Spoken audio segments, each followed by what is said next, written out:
Halo semuanya, nama saya Oktavia Radia Rahmawati Dewi. Di sini sebagai mahasiswa BINUS akan menjelaskan kepada kalian membahas tentang sebuah topik yang sangat penting dan sangat krusial bagi negara ini, berhubungan dengan salah satu Sustainable Development Goals, yaitu tentang quality education. Secara spesifik lagi, topik yang akan kita bahas yaitu pengaruh ekosistem pendidikan terhadap kualitas pendidikan di Indonesia. Ada beberapa hal yang akan kita bahas, yaitu ada latar belakang, rumusan masalah, pelaksanaan proyek, temuan di lapangan, solusi yang ditawarkan, dan juga refleksi pribadi. Pertama-tama dari latar belakang masalah, seperti yang kita tahu, salah satu tujuan utama bangsa Indonesia yang telah tercantum pada pembukaan Undang-Undang Dasar Alinea 4, yaitu mencerdaskan kehidupan bangsa. Namun, pada kenyataannya, realita yang kita hadapi di lapangan itu masih sangat jauh dari kata ideal. Terutama, aspek yang sangat penting dalam pendidikan yaitu guru. Gaji guru tuh masih sangat rendah dan itu sudah menjadi rahasia umum. Tapi tetap saja pemerintah tidak memberikan atensi yang khusus terhadap hal itu. Selain gaji guru yang rendah, akses pendidikan juga tidak merata. Dari orang yang ada di pusat kota dan juga di luar pulau Jawa, itu sangat jauh, sangat timpang akses pendidikannya. Selain itu, infrastruktur yang belum mendukung menjadi hambatan yang serius. Bahkan, sekolah-sekolah yang ada di Jawa pun, yang negeri, infrastrukturnya tuh masih belum memadai, sarana dan prasarananya tuh belum memadai untuk mendukung kegiatan pendidikan itu sendiri. Selanjutnya yaitu rumusan masalah. Dari permasalahan yang udah kita bahas di latar belakang, muncul beberapa pertanyaan penting. Yang pertama, bagaimana kesejahteraan guru mempengaruhi kualitas pendidikan?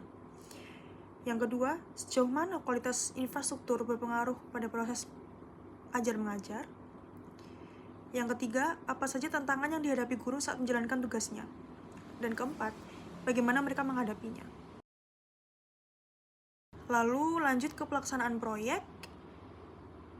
Nah, jadi mohon maaf sebelumnya, saat pelaksanaan proyek saya lupa untuk mengambil dokumentasi foto karena hanya fokus terhadap pengambilan video. Jadi untuk dokumentasi yang saya tayangkan hanya berupa screenshot dari video yang sebelumnya sudah saya submit. Nah, dalam proyek ini tuh saya mewawancarai seorang guru di SD Kemala Bayangkari 10 Sidoarjo, yaitu Anissa Rizky, yang kebetulan dia merupakan teman dekat saya, yang memang dari dulu dia punya aspirasi untuk menjadi guru dan mengajar anak-anak. Untuk temuan yang di lapangan yang saya temui, itu masih ada beberapa hal yang menggelitik ya, yaitu yang pertama, yang pasti keterbatasan sarana dan prasarana pendidikan atau infrastruktur pendidikan. Yang kedua, seperti yang sudah kita bahas sebelumnya, yaitu ketimpangan kualitas dan kompetensi guru.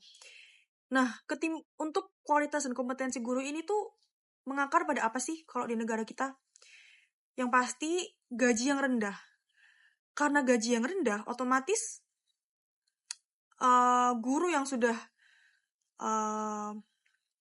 terdaftar ya menjadi guru itu tidak bisa fokus untuk pengembangan diri dan kompetensi dia, untuk bagaimana caranya dia bisa mengajar dengan lebih baik, melainkan mereka sibuk mencari kesana kemari untuk hidup mereka. Hal itu menyebabkan proses atau kualitas mengajar mereka tuh tidak optimal, yang mana itu sangat berpengaruh negatif terhadap kualitas pendidikan di Indonesia. Lalu akses pendidikan yang sulit. Akses pendidikan yang sulit terutama di daerah 3T, terdepan, terluar, dan tertinggal. Dan yang terakhir, kurangnya partisipasi masyarakat serta orang tua. Selanjutnya adalah solusi yang ditawarkan. Untuk menjawab tantangan-tantangan yang sudah kita bahas sebelumnya, ada beberapa solusi yang dapat ditawarkan. Dan di sini adalah 3 solusi utama. Yang pertama yaitu peningkatan gaji guru. Peningkatan gaji guru ini harus dijadikan prioritas utama karena guru merupakan ujung tombak pendidikan.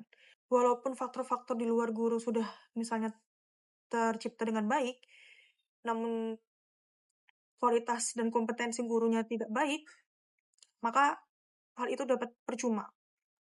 Yang kedua, pengelolaan anggaran pendidikan yang lebih efektif agar dana yang tersedia benar-benar sampai ke kebutuhan paling mendasar. Lalu yang ketiga, konsistensi implementasi kurikulum agar tidak jadi kebingungan atau ketimpangan antar daerah. Selanjutnya adalah refleksi pribadi. Melalui proyek ini, saya menyadari bahwa pendidikan bukan sekedar kegiatan formal di sekolah.